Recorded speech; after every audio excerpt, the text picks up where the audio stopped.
Hi Steve, welcome to the Resource Revolution Thought Leader interviews. Thank you very much for giving up your time today. I'd like to look at the role of local authorities in the sort of emerging circular economy.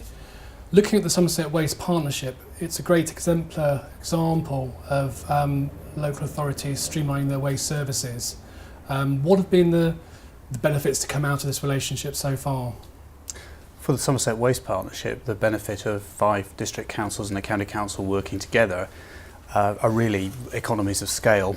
Being able to let a single contract across the whole of the county means that in procurement terms we've been able to save from that alone over £1 million a year. We've been going for nearly 6 years. But we also can bring all of the expertise that used to be under various roofs together into one place. We've made some staff savings along the way, but we still have a very, very strong team, which means that we can cover everything, and we have experts in all the prime areas that we need to have that expertise. I mean, it's interesting what you said there in terms of joining the sort of the services up from the local authorities, because your relationship with the retailer Marks and Spencers, which was forged in 2010, is sort of a further step towards sort of resource efficiency. How did this come about, and why is it such an innovative approach?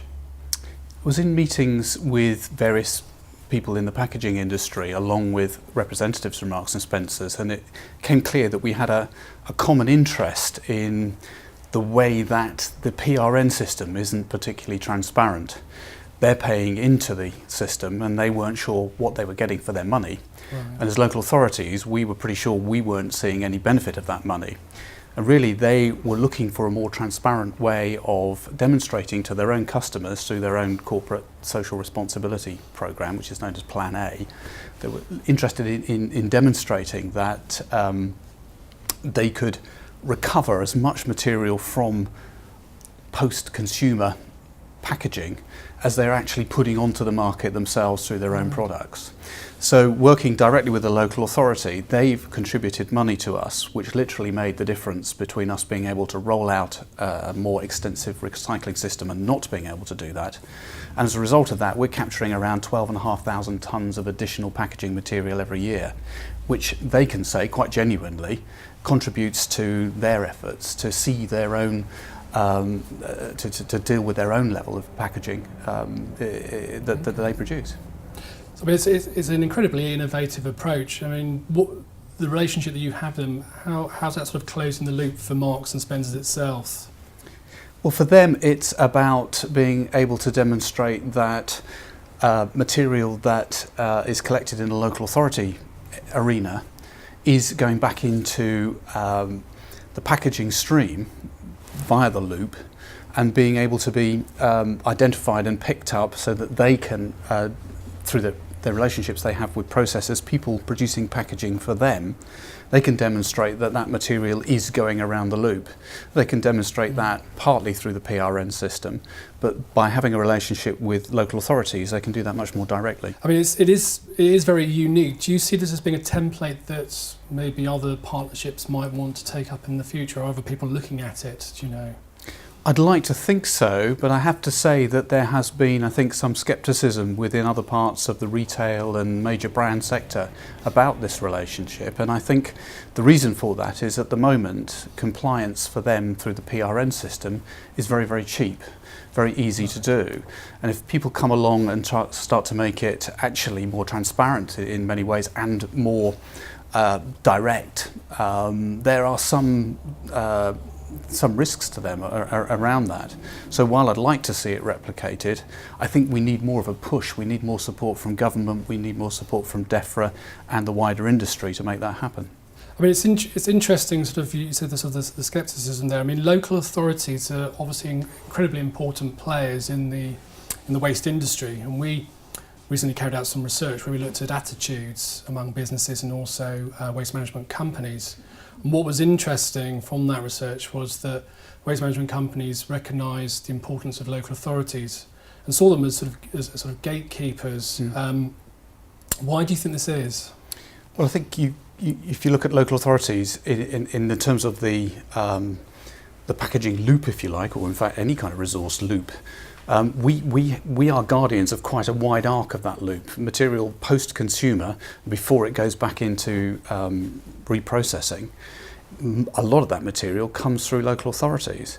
So in a sense, we have quite a great deal of control over a large section of that material and across a wide range of materials. So yeah, absolutely, we're important players within this loop. But I think one of the problems, and it's something that I've been talking about for a long time now, is that part of the loop is funded through taxation. It's funded basically through council tax and by government grant to local authorities. Whereas I think in many ways it would be more effective if a greater element of that was funded by consumers at the point of sale rather than as citizens and through taxation, because that way I think it puts the onus back on the producers of this packaging to minimise and to look at innovative ways using the most effective materials in terms of being able to recover them around the loop. And at the moment they don't have the incentive to do that because the PRN system is relatively cheap compliance for them, and local authorities are given targets. We are very keen to make sure we meet those targets, and the public are very keen that we meet those targets. So we've been throwing money at that, and I think industry have been saying, well, that's fine, thank you very much. I mean, obviously we see a lot of development within the waste industry in terms of sort of waste prevention sort of coming on sort of stream slowly but surely, increased recycling. And one of the areas that local authorities are involved in is moving waste up the hierarchy towards away from landfill towards sort of third sector groups. Yeah. This is obviously very important for local authorities because it's reducing on your disposal costs. But do you see this as perhaps being a missed opportunity in terms of gaining an income from this waste stream? I think when you look at the type of material that we would want to capture for reuse, I think it's at the moment, a relatively small proportion of the overall waste stream. And a lot of it is done through third sector organisations who are, frankly, even more strapped for cash than local authorities are.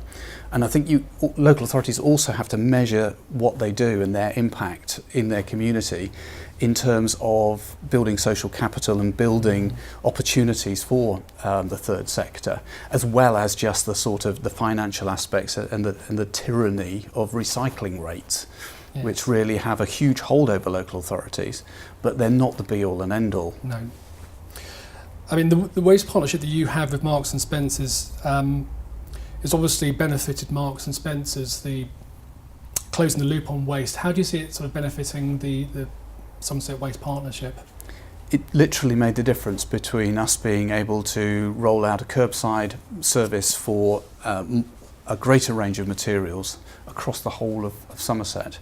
We were just short of being able to afford it through the usual routes, and their backing actually has physically made it possible. So it's very genuine to say that additional 12,500 tonnes of material a year, in fact it's slightly more than that now, is due to their input.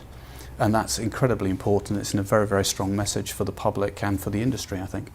Since you've sort of established this alliance, your recycling rate in Somerset has, I believe, gone up 5%.